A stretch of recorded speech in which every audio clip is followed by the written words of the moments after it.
Hello दोस्तों, स्वागत है आपका अपने ही यूट्यूब चैनल नीतीश स्टडी में।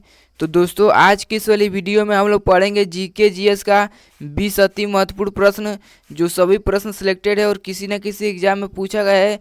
तो इसीलिए आपको वीडियो को शुरू से लेकर पूरा अंत तक देखना है, क्योंकि वीडियो में आपसे सवाल भी पूछा गया है जिसका उत्तर आपको वीडियो के कमेंट बॉक्स में बताना है। तो चलिए आज की इस वाली वीडियो को शुरू करते हैं। तो आज का पहला सवाल है कि इंसुलिन का प्रयोग किस बीमारी के उपचार में होता है। इंसुलिन का प्रयोग किस बीमारी के उपचार में होता है?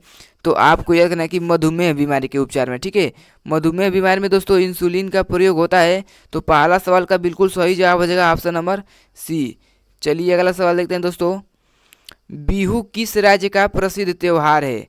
बिहू किस राज्य का प्रसिद्ध त्यौहार है? तो आपको याद रखना है कि असम का। ठीक है, असम का दोस्तों बिहू प्रसिद्ध त्यौहार है। ठीक है, तो दूसरा सवाल का बिल्कुल सही जवाब हो जाएगा ऑप्शन नंबर डी।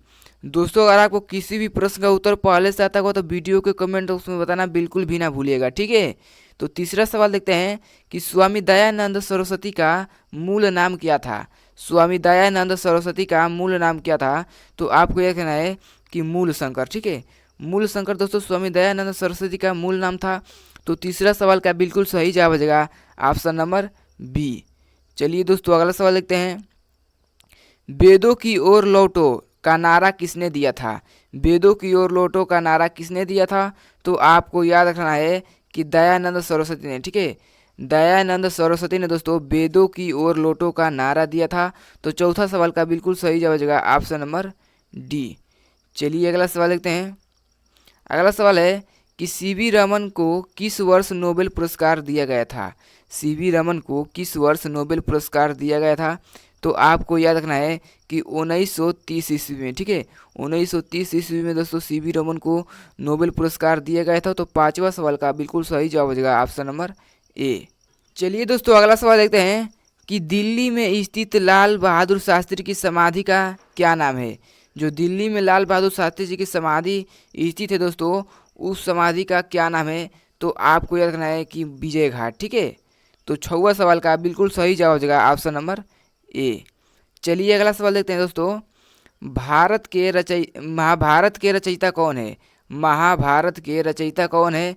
तो आपको याद रखना चाहिए कि महर्षि वेदव्यास। ठीक है, महाभारत के रचयिता महर्षि वेदव्यास हैं। तो सातवां सवाल का बिल्कुल सही जवाब हो जाएगा ऑप्शन नंबर बी। चलिए दोस्तों अगला सवाल देखते हैं। अर्थशास्त्र नामक पुस्तक किसने लिखी है? अर्थशास्त्र नामक पुस्तक किसने लिखी है? तो आपको याद रखना है कि चाणक्य ने। ठीक है, चाणक्य ने दोस्तों अर्थशास्त्र नामक पुस्तक को लिखी है। तो आठवां सवाल का बिल्कुल सही जवाब हो जाएगा आपका ऑप्शन नंबर सी।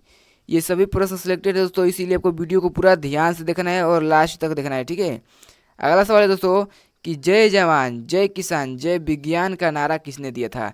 जय जवान जय किसान जय विज्ञान का नारा किसने दिया था?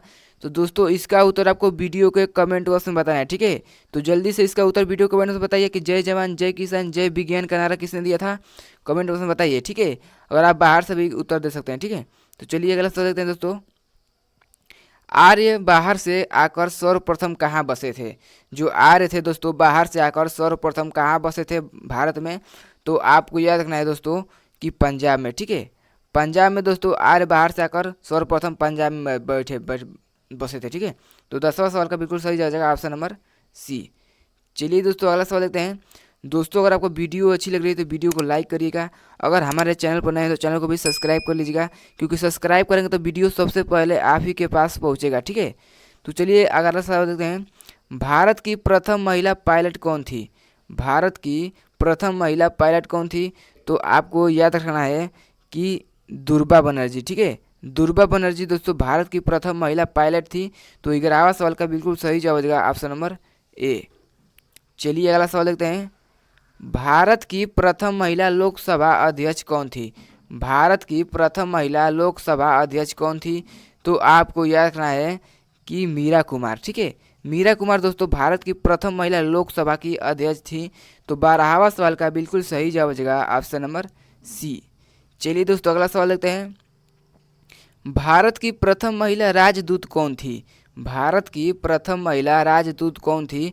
तो आपको याद रखना है कि विजय लक्ष्मी पंडित। ठीक है, विजय लक्ष्मी पंडित दोस्तों भारत की प्रथम महिला राजदूत थी। तो 13वां सवाल का बिल्कुल सही जवाब हो जाएगा ऑप्शन नंबर डी। चलिए दोस्तों अगला सवाल देते हैं, भारत का राष्ट्रगान किसने लिखा था? भारत का राष्ट्रगान किसने लिखा था?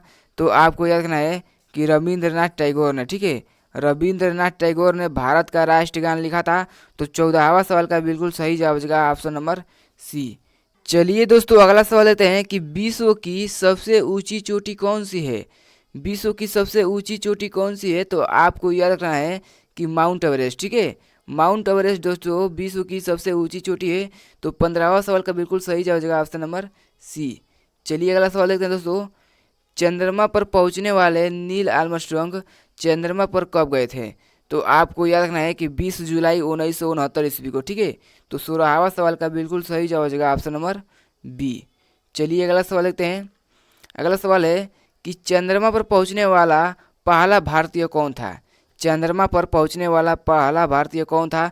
तो आपको याद रखना है कि राकेश शर्मा। ठीक है, राकेश शर्मा दोस्तों चंद्रमा पर पहुंचने वाले पहले भारतीय थे। तो 17वां सवाल का बिल्कुल सही जवाब हो जाएगा ऑप्शन नंबर सी। दोस्तों अभी तक आपने वीडियो को लाइक नहीं किया तो वीडियो को लाइक कर दीजिएगा। अगला सवाल देखते हैं कि भारत का राष्ट्रीय गीत कब अपनाया गया? भारत का राष्ट्रीय गीत कब अपनाया गया? तो आपको याद रखना है कि 24 जनवरी 1950 ईस्वी को। ठीक है, 24 जनवरी 1950 को दोस्तों भारत का राष्ट्रीय गीत को अपनाया गया।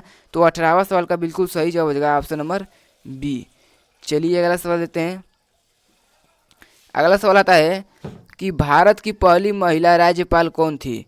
भारत की पहली महिला राज्यपाल कौन थी? तो आपको याद रखना है कि सरोजिनी नायडू। ठीक है, सरोजिनी नायडू दोस्तों भारत की पहली महिला राज्यपाल थी। तो 19वां सवाल का बिल्कुल सही जवाब हो जाएगा ऑप्शन नंबर ए। चलिए दोस्तों आज का लास्ट प्रश्न देखते हैं कि हिंदुओं के कुल कितने पुराण है?